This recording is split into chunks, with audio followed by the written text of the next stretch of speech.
Cinema ప్రారంభంలో Chester's mill అనే నగరం ఒకప్పుడు సాధారణ నగరం లాంటిదని చెప్పబడింది. కానీ ఆ తరువాత అక్కడ కొన్ని భయంకరమైన సంఘటనలు జరగడం ప్రారంభించాయి. దాని కారణంగా నగరం మొత్తం నరకం కంటే దారుణంగా మారింది. కానీ అక్కడ ఎలాంటి ప్రమాదకరమైన సంఘటనలు జరగడం ప్రారంభించాయో తెలుసుకుందాం. కాబట్టి కథ 12వ అనే అమ్మాయి అడవిలో మృతదేహాన్ని పాతిపెట్టడంతో ప్రారంభమవుతుంది. బాబీ అక్కడ స్థానిక నివాసి కాదు మరియు బాబీ నుదుటిపై ఉన్న గాయాన్ని చూసి అతను ఖననం చేసిన వ్యక్తితో పెద్ద గొడవ పడ్డాడని అనిపించింది. ఆ వ్యక్తిని పాతిపెట్టిన తరువాత బాబీ తన కారులో నగరం నుండి బయటకు వెళ్లడం ప్రారంభిస్తాడు. కానీ అతను షరీఫ్ అనే పోలీసు అధికారి కారును ఎదుర్కొంటాడు. అతన్ని చూసి అతను కొంచెం భయపడతాడు. దాని కారణంగా అతని దృష్టి డ్రైవింగ్ నుండి మళ్లించబడుతుంది. కానీ ఏదో విధంగా అతను పోలీసుల నుండి వెనక్కి తగ్గుతాడు. కానీ కొన్ని ఆవులు రోడ్డు మధ్యలో నిలబడి ఉన్నాయి. వాటిని కాపాడడానికి బాబీ అకస్మాత్తుగా తన కారును తిప్పుతాడు. దాని కారణంగా అతను ఆవులతో నిండిన పొలానికి చేరుకుంటాడు. దాని కారణంగా అతను కొద్దిగా గాయపడ్డాడు. కొన్ని సెకండ్ల తర్వాత భూకంపం కారణంగా అక్కడ నేల కంపించడం ప్రారంభించబడుతుంది. అప్పుడు అకస్మాత్తుగా ఆకాశం నుండి బాబీ ముందు ఏదో ఒకటి వచ్చి వస్తువుని కిందకు దించి ప్రతిదీ నిశ్శబ్దంగా మారుతుంది. ఆకాశం నుండి పడుతున్న వస్తువు ముక్కలుగా విరిగిపోవడాన్ని బాబీ చూస్తాడు. అతను ఆ వస్తువును తీయడం ప్రారంభించాడు మరియు అది ఒక అదృశ్య గోడ అని తెలుసుకుంటాడు. అది శపించబడింది. దాని కారణంగా 2 సంవత్సరాలలో అనేక ఇళ్ళు నాశనమయ్యాయి. జాయిన్ అనే బాలుడు అక్కడికి వచ్చి నువ్వు బాగున్నావా అని అడిగినప్పుడు సిగ్నల్ కట్ అయింది. అతను కూడా ఆ కంపించని గోడను చూసి షాక్ అవుతాడు. మరోవైపు షరీం మరియు లిండా మొత్తం పట్టణానికి విద్యుత్ సరఫరా నిలిపివేయబడిందని వార్త అందుకుంటారు. ఫోన్ లైన్లు తెగిపోయాయి మరియు ఇంటర్నెట్ కూడా పనిచేయడం లేదు. అన్ని ఉపగ్రహ కనెక్షన్లు కూడా తెగిపోయాయి. అప్పుడు నగరం మీదుగా ఎగురుతున్న విమానం అదృశ్య గోడను ఢీకొని నలిగిపోతుంది. ఇది చూసిన ప్రజలు మరింత భయపడ్డారు మరియు ఇది కేవలం అదృశ్య గోడ కాదు, సగం నగరాన్ని కప్పివేసిన గుండ్రని ఆకారపు గోపురం అని నిర్ధారించబడింది. మరోవైపు సిగ్నల్ పొందడానికి ప్రయత్నిస్తున్న రేడియో స్టేషన్లో ఫిల్ మరియు అతని సహాయకుడు దూదీని మరియు మనం చూసాము. సిగ్నల్ అకస్మాత్తుగా ఎందుకు ఆగిందో తెలియక ఇద్దరూ కొంచెం అయోమయంలో పడ్డారు. వారి రేడియో రేటింగ్లను పెంచుకోవడానికి ఇది మంచి అవకాశంగా అనిపించింది. కాబట్టి వారిద్దరూ సిగ్నల్ను సరిచేయడానికి వెళతారు. గోపురం యొక్క అవతలి వైపు నుండి ఒక అగ్నిమాపక వాహనం వస్తోంది. ఇది చూసిన ట్రక్ డ్రైవర్ బాబీ ఈ అదృశ్య గోడ వైపు పరిగెత్తాడు. సెగ చేయడం ద్వారా అతన్ని ఆపుతారు మరియు పిల్లవాడిని చితకబాదారు. కొంతమంది పోలీసులు దర్యాప్తు కోసం అక్కడికి వస్తారని భయపడి, కానీ ఈ అదృశ్య గాడిదను అర్థం చేసుకోవడం వారి సామర్థ్యానికి మించి ఉంది. ఈ సమయంలో బిగ్ జిమ్ అనే నగర కౌన్సిలర్ కూడా అక్కడికి చేరుకుంటాడు. కానీ అతనికి కూడా ఈ గాడిద గురించి ఏమీ అర్థం కాలేదు. ఇక్కడ అతన్ని నగరం వైపు వెంబడిస్తున్నట్లు పోలీసులకు సమాచారం అందుతుంది. డమ్ కారణంగా చాలా ప్రమాదాలు జరుగుతున్నందున పట్టణానికి దారితీసే అన్ని రహదారులు మూసుకుపోయాయి. ఇంటి నుండి కొంచెం దూరంలో జూనియర్ అనే అబ్బాయి ఎంజీ అనే అమ్మాయితో సన్నిహితంగా ఉన్నాడు. ఆమె ఆ జంటకు నర్సుగా పనిచేసింది మరియు వారి అక్క కూడా.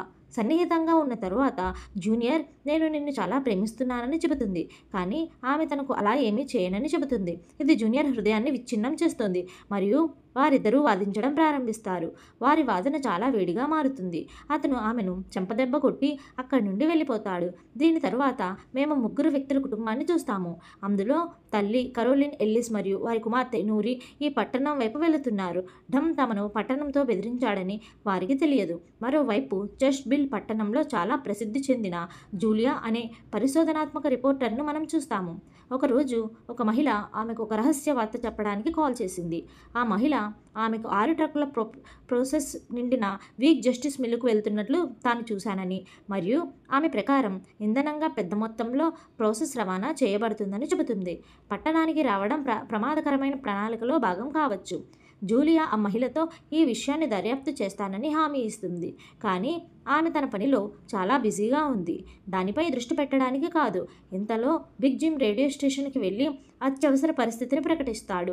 ఆలిస్ మరియు నూరీతో కలిసి పట్టణాన్ని వస్తున్న కరోలిన్ ఆ ప్రకటన వింటుంది.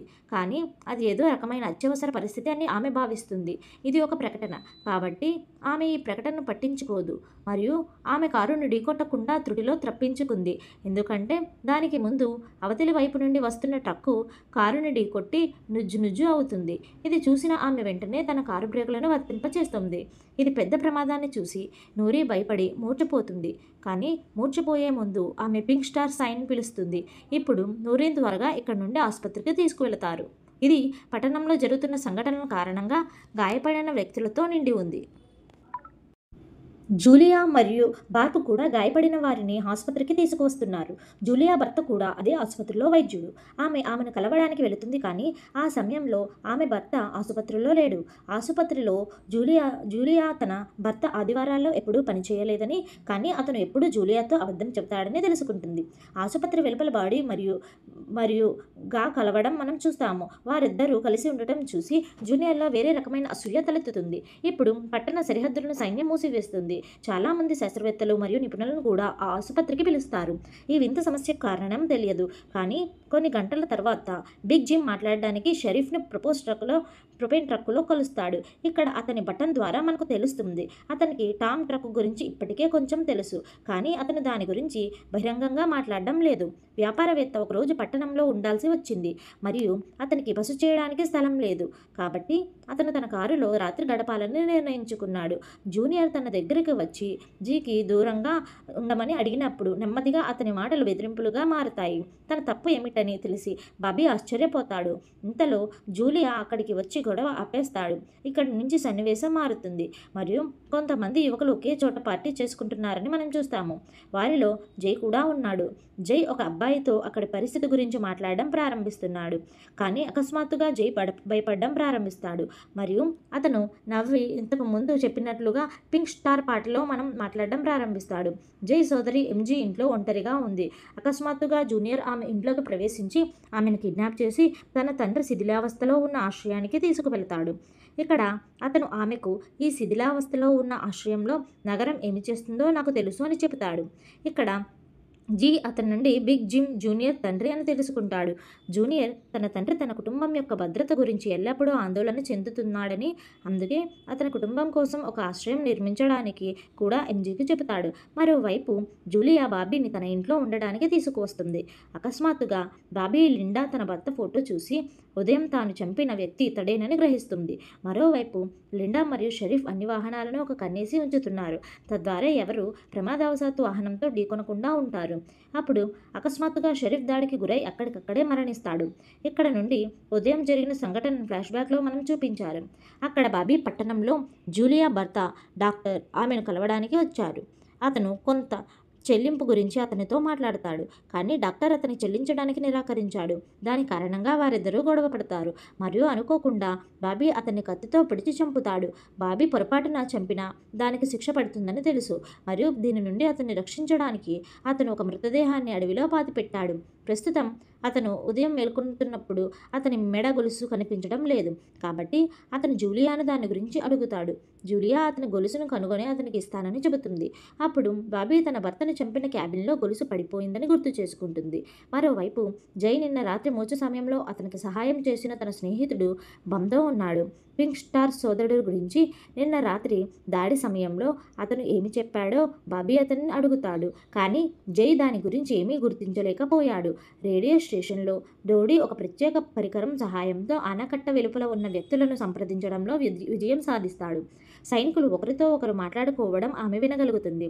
ఆమె వారితో ఏమీ మాట్లాడలేదు. అక్కడ ఉన్న సైనికులు కూడా ఈ కనిపించని జుట్టు ఏమిటో తెలియక అయోమయంలో పడ్డారు. మరోవైపు బిగ్ జిమ్ ఒక రెస్టారెంట్లో అల్పాహారం తీసుకుంటుండగా లిండా అక్కడికి వచ్చి షరీఫ్ మరణ వార్త వింటుంది. వారు వెంటనే మృతదేహాలను పాతిపెట్టిన వ్యక్తి వద్దకు వెళతారు. వారి పేర్లు జాబితా చేయబడ్డాయి. అక్కడ ఆమె ఆశ్రమంలో సహాయం కోసం ఎవరినైనా పిలవడానికి తన వంతు ప్రయత్నం చేస్తుంది, కానీ విజయవంతం కాలేదు. అప్పుడు జై అక్కడికి వస్తాడు మరియు అతని గొలుసులతో కట్టిన మంచంలో బంధిస్తాడు. బిగ్ జిమ్ డస్టర్ తనతో తీసుకువస్తాడు. అతను షరీఫ్ స్నేహితుడు. షరీఫ్ మరణంతో అతను చాలా విచారంగా మరియు కలత చెందుతాడు. లిండా లేనప్పుడు ఆమె మరియు బిగ్ జిమ్ గత నెలలో జరగాల్సిన ప్రొపేన్ దిగుమతి ఒప్పందం గురించి మాట్లాడుకుంటారు. వారు ముగ్గురు ప్రొపేన్ దిగుమతి ఒప్పందంలో పాల్గొన్నారని మరియు వారు దానిని పట్టణ ప్రజలకు దాచిపెట్టారని వారు చెబుతారు. షరీఫ్ మరణం వారి ప్రమేయం గురించి ఎవరూ ఏమీ చెప్పలేరని నిర్ధారిస్తుంది. ఇది వారికి కూడా శుభవార్త. ఆ రోజు తరువాత లిండా పోలీస్ స్టేషన్కు వచ్చినప్పుడు బిగ్ జిమ్ షరీఫ్ కార్యాలయంలో ఏదో వెతుకుతున్నట్లు వారు చూస్తారు. లిండా అడిగినప్పుడు జిమ్ షెరీఫ్ వీలునామా పత్రాల కోసం వెతుకుతున్నానని ఆమెకు చెబుతుంది. కానీ ప్రొపేన్ దిగుమతి ఒప్పందానికి సంబంధించిన పత్రాల కోసం వెతకడానికి అతను అక్కడికి వచ్చాడు. అది అతన్ని మరియు లెస్టర్ను ఇబ్బందుల్లో పడేస్తుంది. అతను వెంటనే బయటికి వచ్చి ఆ పత్రాలు షెరీఫ్ ఇంట్లో ఉంటాయని తాను భావిస్తున్నానని షెరీఫ్తో చెబుతాడు. వాటిని తీసుకురావడానికి లెస్టర్ను తన ఇంటికి పంపుతాడు. ఇంతలో జూలియట్ త్వరగా 2Dలో రేడియో స్టేషన్కి వెళ్తుంది. ఆ పరికరం ద్వారా తన ఆనకట్ట బయట నిలబడి ఉన్న సైనికుల సంభాషణను వారు వినగలరని వారు చూస్తారు. వారి మాటలు విన్న తరువాత వారు భూమిని తవ్వి డోనట్ను బయటకు తీయడానికి ప్రయత్నిస్తున్నారని యూరియాకు తెలుస్తుంది. కానీ వారు ఈ పనిలో విజయం సాధించడం లేదు. దీని తరువాత జూలియా రేడియో ద్వారా పట్టణం అంతటా వార్తలను వ్యాప్తి చేస్తుంది. దీని కారణంగా ప్రజల్లో భయం ఏర్పడుతుంది మరియు ప్రజలు భయపడతారు. డోనట్పై నీరు ఎలాంటి ప్రభావాన్ని చూపుతుందో శాస్త్రవేత్తలు గమనిస్తారు. కానీ ఈ డోనట్ జల్లెడ లాంటిదని వారు చూస్తారు. ఈ ఆనకట్ట గుండా కొంచెం నీరు వెళ్ళవచ్చని అతను బెంచ్కి చెబుతాడు. మరోవైపు బార్బీ జూలియా భర్త డాక్టర్ క్యాబిన్ దగ్గరకు తన గొలుసు కోసం వెతుకుతాడు. అక్కడ తన గొలుసును కనుగొంటాడు. కానీ జూనియర్ అక్కడికి వచ్చి అతన్ని చూస్తాడు. జూనియర్ ఆ అమ్మాయితో పడుకున్నాడా అని అడుగుతాడు. బార్బీ అతను గొలుసు కోసం వెతుకుతున్న దృశ్యాన్ని చూసి ఉండవచ్చు అని అనుకుంటాడు మరియు అందుకే జూనియర్ని అలా చంపలేకపోయాడు. అందుకే జూనియర్ని చాలా దారుణంగా కొట్టడం ప్రారంభించాడు. లెస్టర్ షెరీఫ్ ఇంటికి చేరుకొని ప్రొఫెసర్ పోర్టు కాగితాల కోసం వెతకడం ప్రారంభించడం మనం చూస్తాము. కొంత సమయం తరువాత అతను ఆ కాగితాలను ఒక స్ట్రాబెర్రీలో కనుగొంటాడు. తరువాత అతను వాటిని విసిరేస్తాడు. అతను అక్కడి నుండి రక్షింపబడినప్పుడు కాగితాల ఇంటి కర్టెన్లపై పడతాయి.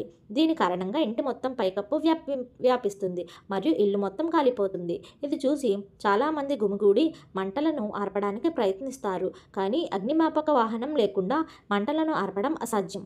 వారు ఇల్లు కాలిపోతే ఇంటి లోపల మంటలు చెలరేగి ఉండేవి.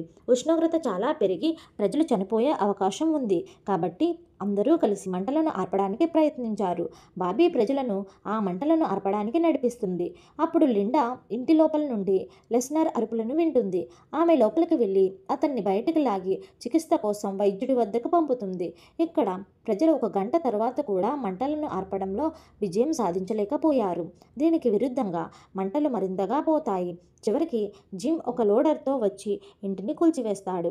అప్పుడు కథ ప్రశాంతంగా ఉంటుంది. దీని తరువాత అలసిపోయిన వారందరూ గుమిగూడారు. వారిలో పాల్ అనే పోలీసు నిరాశ చెందుతాడు మరియు ఈ రోజు నుండి మనం వెదజల్లుతున్న పొగ నుండి ఈ డాన్ మనల్ని బయటకు రానివ్వడం లేదు. కాబట్టి మనం ఎప్పటికీ ఈ టామ్ నుండి బయటకు రాలేమని చెబుతాడు. మనమందరం ఈ టామ్ లోపల అలా చేయబోతున్నామని అతను అంటాడు.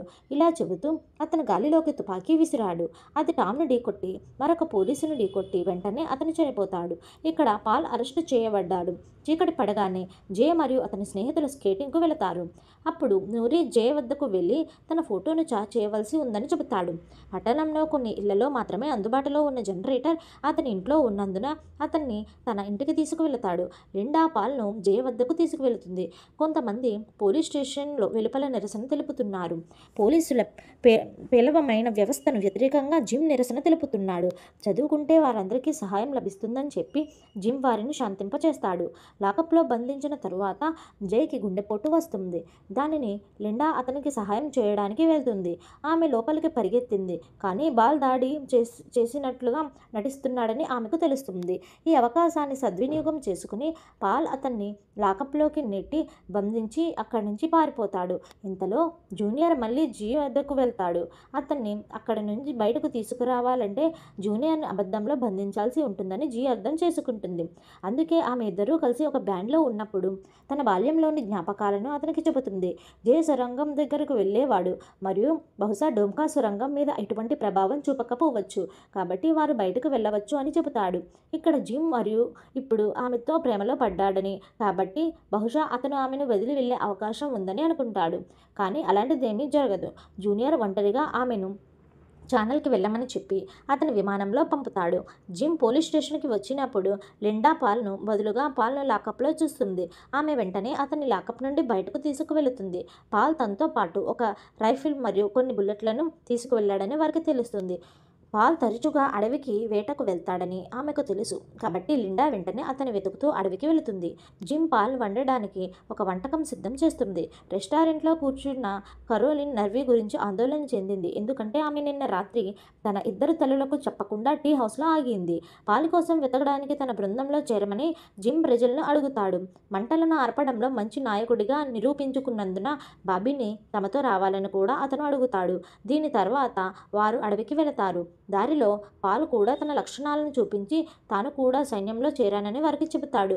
మరోవైపు జూలియా అతను సొరంగం వైపు వెళ్తున్నట్లు చూసి అతన్ని ఆపి తన బ్యాక్ ప్యాక్తో ఎక్కడికి వెళ్తున్నారని అడుగుతుంది. కానీ జూనియర్ తొందరపడ్డాడు మరియు భయపడ్డాడు. నేను సమీపంలోని నా స్నేహితుడిని కలవబోతున్నానని అతను చెప్పాడు. ఇది జూలియాకు అతనిపై అనుమానాన్ని మరింత పెంచుతుంది మరియు ఆమె అతనిని అనుసరించి సొరంగం వద్దకు చేరుకుంటుంది. మరోవైపు జై మరియు నవ్రీ ఇంట్లో కలిసి అల్పాహారం తీసుకుంటున్నారు. జై ఇంతకు ముందు ఎప్పుడూ ఏ అమ్మాయితోనూ ఒంటరిగా లేడు కాబట్టి అతను కొంచెం నూతన సంవత్సర కోపంతో ఉన్నాడు. అయితే నవ్రీ నమ్మకంగా మరియు సంభాషణలో చురుగ్గా ఉన్నాడు. అప్పుడు నవ్రీ తన ఇంటికి ఇద్దరు అమ్మాయిలతో వెళ్తాడు. వారు తన ఫోన్లను ఛార్జ్ చేయాల్సి వస్తుంది. నవ్రీ తనను ఇంప్రెస్ చేయడానికి జనరేటర్ను ఛార్జ్ చేయాల్సి వచ్చింది. దీనికి నవ్రీ అయిష్టంగానే నవ్రీకి అనుమతి ఇచ్చాడు.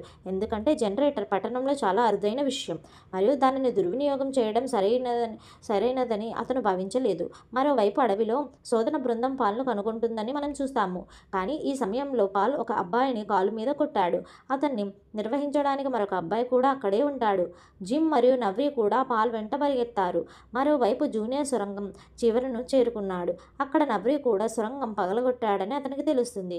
వారు గోడకు చాలా దగ్గరగా చేరుకున్నారు. దాని కారణంగా అతని టార్చ్ మండడం ప్రారంభమవుతుంది. అప్పుడు జూలియా అక్కడికి వచ్చి దానిని ఆన్ చేస్తుంది. జూలియా తనను అనుసరిస్తున్నందున జూనియర్ చాలా కోపంగా ఉన్నాడు.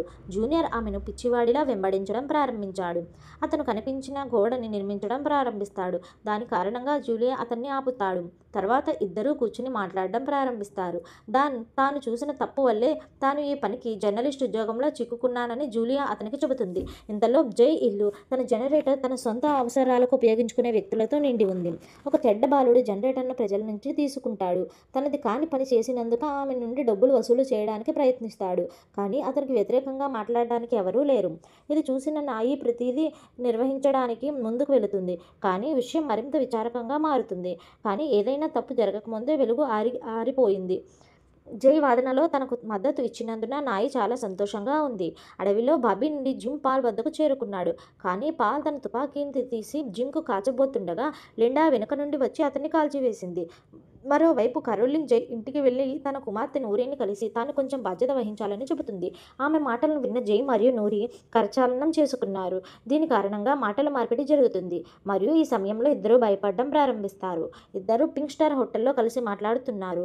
మరోవైపు జూనియర్ షెల్టర్లోని గాస్కు వెళ్తాడు. కానీ ఈసారి అతని చేతిలో ప్రథమ చికిత్స కిట్ ఉంది. ఆమె గాస్ గాయాలను కట్టి సీజర్ను రహస్యంగా తనతోనే ఉంచుకుంటుంది. అలసిపోయిన రోజు తర్వాత జూలియా మరి బార్బ్ కూడా ఇంటికి తిరిగి వస్తారని మనం చూస్తాము. కానీ జూలియా జూనియర్తో సంతోషంగా లేదు.